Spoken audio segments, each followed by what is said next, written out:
I'll be the best alive. I'm gonna show you how to do it right. You'll see how you should be living life. But when you do, it's not that hard, really, but I wanna give it up. I'll be the best alive. I'm gonna show you how to do it right. And welcome everybody to the podcast for Boston. Time now for our women's hockey check-in. I feel like this is a doctor's appointment or something. She's Katie King-Crowley. I'm Jon Meterparel. Katie, good to see you. Nice to see you too. Doing all right? Doing all right. Yep. Feeling good 7 games in. I know probably every coach in the country says, I'm not really feeling good, but you guys have had a rather inconsistent start, but looks like things are getting better. Yeah, we've had a tough first part of the schedule with 2 top 5 teams in the country. So that's 4 of those games that we've learned a lot from and battled through each weekend. So yeah, overall feeling pretty good. What have you learned about the team thus far from a growth standpoint? Are they getting it? Yeah, we're a younger team this year than we have been.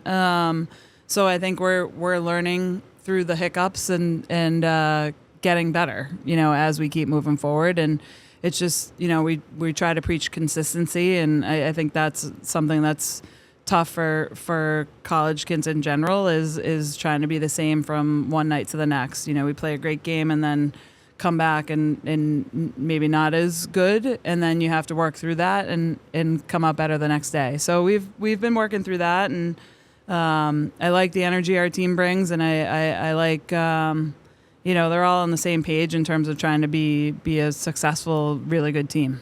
When you go into a year, and you've been here a while now, you've been a very successful coach, what's your mindset and what's the coaching staff mindset to get them prepared to play? Yeah, I think it's just, trying to set them up for success the best way that we can, and that's give them as much information as we can to try to, but also keep it simple at the same time, which is a little bit of a crux there. But I think we went into Cornell. They hadn't played a game, so we didn't see video on them, but they had video on us. So they get a little bit of an upper hand there probably, but no excuses, right? You got to play the game and come out ready to go for every game. So we'll plan with we have Merrimack coming up this week, so we'll plan for them and in their building. It's a little bit smaller, a little bit cozier, so we have to do things a little bit quicker and get our team ready to go.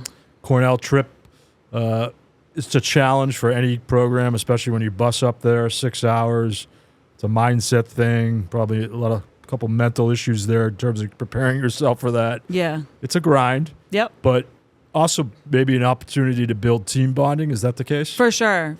And I thought from Friday to Saturday, much improved from Friday to Saturday, and got some other line scoring for us in that second game, which was nice. And I think that's something that we're going to need throughout the whole season is some depth scoring. And we found a way to get that in the second game. We were rolling pretty good and thought we felt good about a comeback, and they got a tough penalty call on us and had to fight that off and ended up losing in that game. But I liked our fight, and I liked our energy in the second game for sure.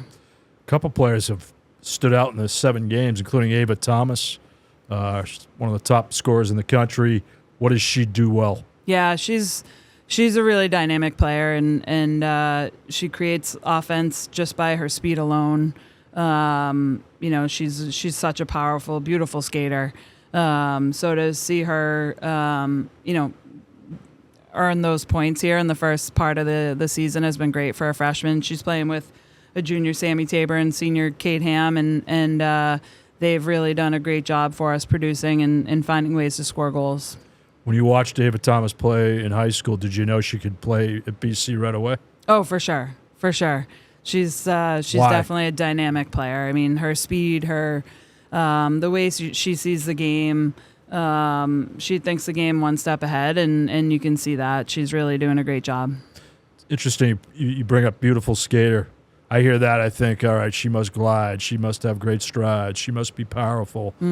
What goes into being a beautiful skater? Yeah, all of that. Okay, I'm onto nailed something. Yeah, her stride. I mean, she works Good. at it. You know, she's someone that definitely works at it in the summers and has herself in great shape. And you know, she's strong and powerful. But to your point, you know, beautiful long stride. Yeah, she can move pretty quick. Do a lot of your players get extra skating help? Do they go to skating camps? Are there? Usually in the summer, that's when they do like skills like that. Okay. We do some of it here, more like working on the things that we are using in games, sort of thing. But they'll do, yeah. Some of them have skating coaches that they work with. Do you recommend that? Yeah, I mean, in the summer, it's up to them. Whatever they think you know, we talk them through what we think they need to work on, and then you know, some of them have the opportunity to get coaches that help them with those things. Distinct challenges in college athletics now. You're dealing with, like every coach at a college program, NIL, portal, recruiting. How has it changed your daily job? Yeah, it's changed a lot. It's changed a lot for in my 20 plus years being here. It's definitely different from when I started, and you know, every day is a new challenge, to be honest with you.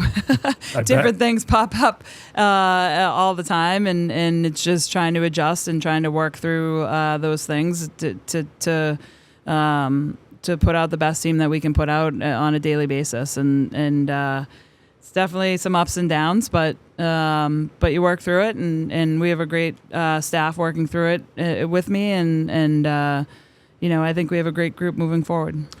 What about your coaching staff? You guys have been together a long time. Why are you so close knit? Yeah, I mean, Kate, she's been here a few years. She played for us, so you know, at BC, so she's definitely knows what BC is all about, and has that inside scoop of she lived it every day, and knows kind of the ins and outs of what the players are going through on a daily basis outside of the rink. And I think that's been helpful for us and for me, and for recruiting, just learning more about, you know, for the recruits to learn more about the school. And then Max has been great. He's a little bit newer, just been here. This is his second year here, so he's been great for us, a great addition, and so passionate about the game and passionate about recruiting, and that really comes through to our players. When you hire an assistant coach, what are you looking for? What's the process? Yeah, you know, I think the biggest thing is someone that's going to fit within our program and our team, and gel with us, but also, like, we want someone that's going to bring up new ideas and bring up different things that can help our team get better, and not be afraid to do that. And I think both of them have been great at that.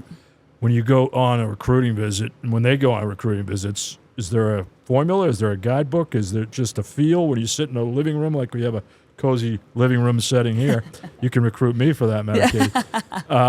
What do you have to do to get that done? Yeah, you know, I think the biggest thing at BC is that you have, you know, great academics, you have great athletics, and then you have a little bit of a social side too, where you have to have all three. And you have the city that you can go into. You have, you know, a definitely like a home feel on campus, but Right. also can get into the city and explore and do different things that way. But you know, our athletics have been great, and our academics is spectacular, and I think those are the three things that tie our group together. And you know, you have to want to go to school to come here, right? It's a hard school. It's not easy for these kids. They've been in exams now in the last 2 weeks. There's no set schedule for exams. That would be nice, but Yes. yeah, but they've, you know, they have to grind through sometimes, and you know, they've done a great job. This group here has done a great job with it, and but yeah, those are the three things that I think are big for our program and for recruiting. And the program, to your credit, sells itself because you have been successful. Yeah, I mean, that can't hurt. We've been successful. We need to get back there. We need to get back to an NCAA championship or into the tournament, and I think we have a group that can do that. From a leadership standpoint, where's the team going this year? You mentioned Ava Thomas. She's a freshman. Yeah. Where do freshmen rely upon to go to someone who's been there before? Yeah, you know, we have a, you know, a great senior group in general. They're all passionate about Boston College and passionate about Boston College women's hockey. And our captains right now are Jade Arnone and Grace Campbell, who have done a great job with our team so far. And I think with the help of our senior class, who's, they want to win a trophy. They want to win a bean pot. They want to win hockey's trophy and get back to that level. And I think for our freshmen, they're easy to talk to. They're people that are, I think, have made them feel comfortable here. And that's been really nice to see. Grace Campbell made 39 saves in her last game against Cornell. Yeah. That's a big number. Yeah. What has she done well thus far? Yeah, she worked her tail off this summer and last summer as well, and I think has really done a great job for us, being a great backstop back there. We have some, we're a younger team this year, so she's going to see more pucks than probably in the past. But Right. I think being a leader and the way that she just, I think, reads the play really well. She limits their second chances, and when you have a goaltender that does that, you're giving yourself a chance to win a game. Yeah, the second chances, the rebounds, she's gotten better at that. Yeah, for sure. And that's an adjustment a lot of times when you get to college, but she has done a great job with that. I think one of the great stories in college sports is developing now with you, although she's playing soccer now. Yeah. Emily Mara. Yeah. We love two sports stars, and she's going to be one of them. Soccer now. Yep. Hockey soon. Yep. Phillips Andover, Winchester, Mass. Why is she a dual star? Yeah, she's going to be. I think I've only seen her play soccer a few times, but I think she's similar to how she plays soccer as how she plays hockey. She's a grinder, and she's quick and is gonna, I think, definitely change our team a little bit when she joins up, and we'll have to get her into skating shape a little bit after running for the last couple of months. But she's, we're excited to have her join our team, and she knows a lot of the players too, just from playing with them, on her club team in the past. So she has that connection, and that's been good for her to get to some of the team building things that she can get to and feel like a part of the team. So we're excited for her to join up at some point in November. When she came to you and said that she wanted to play both, did you know recruiting her that she wanted to play both? Originally, I think she was unsure, so we let her kind of make her choices. And then when she decided to come to BC and her high school coach called, it was a no-brainer for us to take her on, and because we would have recruited her no matter what, when she was. So like we did definitely called her, had a few conversations with her early on, and then when she made her choice to BC, we were really excited about it. Is this a new frontier for you? Have you had players play both sports? We've had a couple play multiple sports. This is probably the first that the other sport came first. We had Kenzie Kent playing lacrosse. Oh yeah. We had Allie Thunstrom played softball. Delaney Belinskas played softball. So we've had a couple that have played since I've been here. I think before I came here, we had a few hockey, soccer. Not quite as much anymore, but I think it's awesome if you can play both. Yeah, in the age of specialization, you and I grew up, everybody played everything. Right. Is it better for a young women's hockey player to play other sports? Oh, for sure. I think it creates a better athlete and a better, all-around player. And, even just being in a different role in a different sport, I think is unique. And being on a team that's different than what you're used to. So I definitely think it helps your body too. You're doing different things at different times and able to, use different muscles and not get as many overuse injuries. No, it seems like you cross that all the time. Oh, he just plays football, or she just plays soccer, or she just plays lacrosse. To me, as someone who didn't play college athletics but grew up, again, playing multiple sports, I learned a lot. I don't understand why it doesn't translate over. Yeah. No, I know. I think it's a larger question. Youth, yeah. At the youth level, it's starting to get tough for these kids. I have a 12-year-old, and she's, they're playing, she's playing multiple sports, and a lot of her teammates are, and it's starting to get difficult as they get a little bit older. But the seasons are so much longer in all these sports as the kids are younger. So Yeah, it's definitely valid. changing. All right, is your 12-year-old a future Eagle? She hopes so. That's going to be a unique recruitment. Yeah. Is she I on would a hope good so track? too. At that, yeah, she's doing well. She's doing well. She has fun with Good. it. She loves playing hockey. She plays lacrosse and just started field hockey. So plays a little flag football. So There you go. yeah, Perfect example. She's having fun so far. And your husband, Ted, was a great player here as well. No pressure. Yeah, No pressure at the dinner table.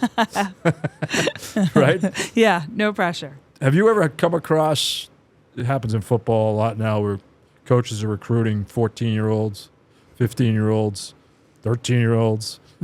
Does that hold true for hockey too? It's definitely gotten better in our sport because we can't talk to them until after their sophomore year. So, Okay. usually when you see some of the younger teams come on when you're at a recruiting, usually we leave because it's like we don't need to focus on them quite yet, and, Right. and you see them the following year when they're in that U16 level, where they start to get a little bit closer to, to recruiting age. Have you ever had, I'm sure you have because you've coached a lot of great players, but the aha moment when you walk in a rink and you say, we need that player? For sure. Can you think of anybody that stood out to you? Back from Molly Schaus and Kelly Stack, and even Deb Splain further back than that, where they were the elite players that we wanted here, and the Megan Kellers and I could list a lot of them. Haley Skrupa, Dana Trevino, like kids that you watch play and you're like, we need to have them here. And we were very fortunate to get some of those players where they helped us be successful, and that's what you have in the some of the players that we have here in Grace and Sammy and Ava and some of our D too. So it's we have a good group. It's pretty good when you can just plug and play. Yeah. It's pretty talented. It's a very challenging Hockey East this year. Always is. How do you see that shaking down? Yeah, I think it's going to be. I think it's going to come down to the last weekend of games. To be honest with you, Okay. I think it's we've not a lot of teams have played each other quite yet, but I think there's more parity in our league, and we're starting to see that across the board and across the country. In terms of women's hockey and the growth of our sport, I think is really making our the college level really fun to be a part of. So BU and Northeastern, Yeah, they're all BU, getting Northeastern. Yep, they're all. UConn's going to be good. BU, Northeastern. But every game you have to be prepared. You have to be ready. Holy Cross. We have Merrimack this weekend. We have to be ready, and these teams are they grind, and they're hard to play against, and you have to be prepared for it. Do you have a routine that you go to before every game that you coaches say that I go to a dark place, or I listen to music, or I don't want to be talked to? I think What's I'm the Katie superstitious, King? but I can be talked to. I like to keep it light a little bit, try to keep it light. Okay, so you're not like in your office with the door shut. No. We're in our coach's room chatting, talking about different things, and yeah. What about pregame meal? Is there something you have to have? No, I'm not. I was probably more superstitious as a player than as a coach, I think. What was the go-to at Brown when you were Yeah, I would say it was probably, well, it depended. If we were playing early, I had chocolate chip pancakes. It was way back in the day. Sign me up. There were no I nutritionists. was going to say, who was running that program? That's pretty good, Katie. Good energy. Yeah, it was great. That's pretty good. But you go back to Brown. You got Bill O'Brien, a Brown grad. Yeah. You're a Brown grad. So Brown's everywhere on the BC campus. What did you learn about yourself at Brown? Yeah, I had a great time there, and definitely, in college you grow up, and